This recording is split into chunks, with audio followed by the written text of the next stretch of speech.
Ray, you get yourself a glass of wine? Get yourself a glass of wine and some crackers, man.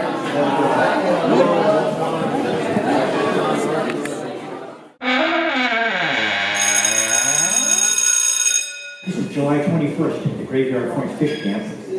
It's about cabin fever. I need to get away from the crew for a while. And I'm going to go over to Larry's shack. I'm all out of rolling tobacco, and I want to roll the smoke out of his drum tobacco. So he'll be brewing up some coffee in his horrid little espresso pot. He will set out his cracked mugs, the ones that he dug out of the mud bank where the old warehouse collapsed into Graveyard Creek. We'll mug up, and after a few cuts, he will begin shivering like a raccoon. He vocalizes, repeating the last phrase of what you just said. He's Larry two-time. Sometimes he makes up a song from the last part of your last sentence. Sometimes he picks up his guitar to accompany. I can hear the soundtrack of my adventure streaming live, and the composer has lost his mind. Larry, are you going fishing? Go fishing, go fishing, go fishing, he sings. A composition of his own devising, lyrics by me. Rod, when is low water? Ebb tide, ebb tide, ebb tide, he chants. I should call my wife. Larry's eyes open wide, his eyebrows jump. My wife, he sings out. I'm sitting at the plywood table, smoking what's left of his valley shag. His partner, Daryl, asks me if I'm hungry. We eat cold salmon and piled red crackers, all the while trash-talking the Christians who stay in a cabin on the other side of camp.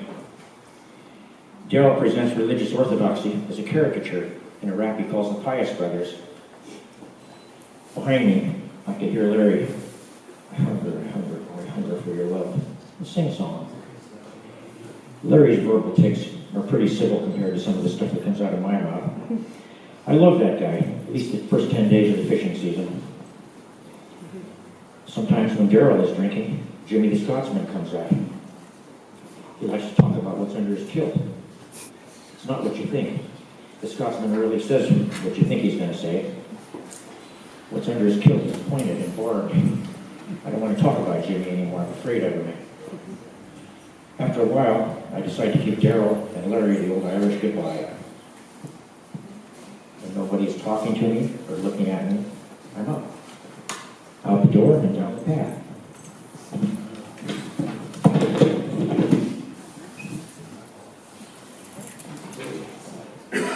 Well, it's a congress of lunatics here. A caucus of gibbering sociopaths. A gaggle of gabbling bipedal livestock.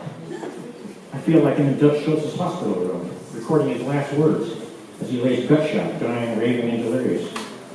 I'd like to leave Larry out on the bear trail. Let old Sock would find him and take him home to meet the family. Instead, I smile at him as if I enjoy his company. When I think of what's coming out of my mouth, I cringe, like my little dog when he gets caught cracking in the carpet. You know, when we go to the fishing grounds, we tend to become a little insensitive.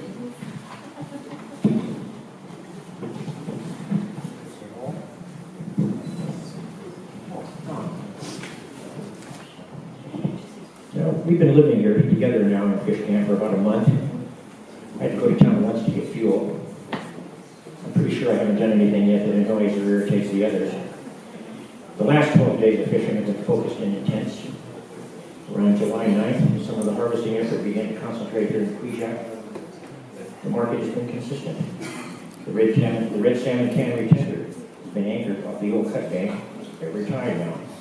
The fishing, although the strength of the schools has somewhat diminished since the first big run, has been very good. We've been making good deliveries. There are thinner concentrations of fish out in the open water of the Natinac district. The fishing is better here on the northern line, where we catch fish left out of the Quejac River system by outgoing tides. We've been engaged in our 2 tides a day. Set your nets, pick up your nets, grind for about a month. People are tired and want to go home. Most of us have been pared down to something closer to our essential core at this time. Being the senior font in my shack, I enjoy the privilege of imposing my stress on the others. I strive to hide my true nature from my fellow prisoners here in the Blue Line. This year is a presidential year. November, we're going to be voting.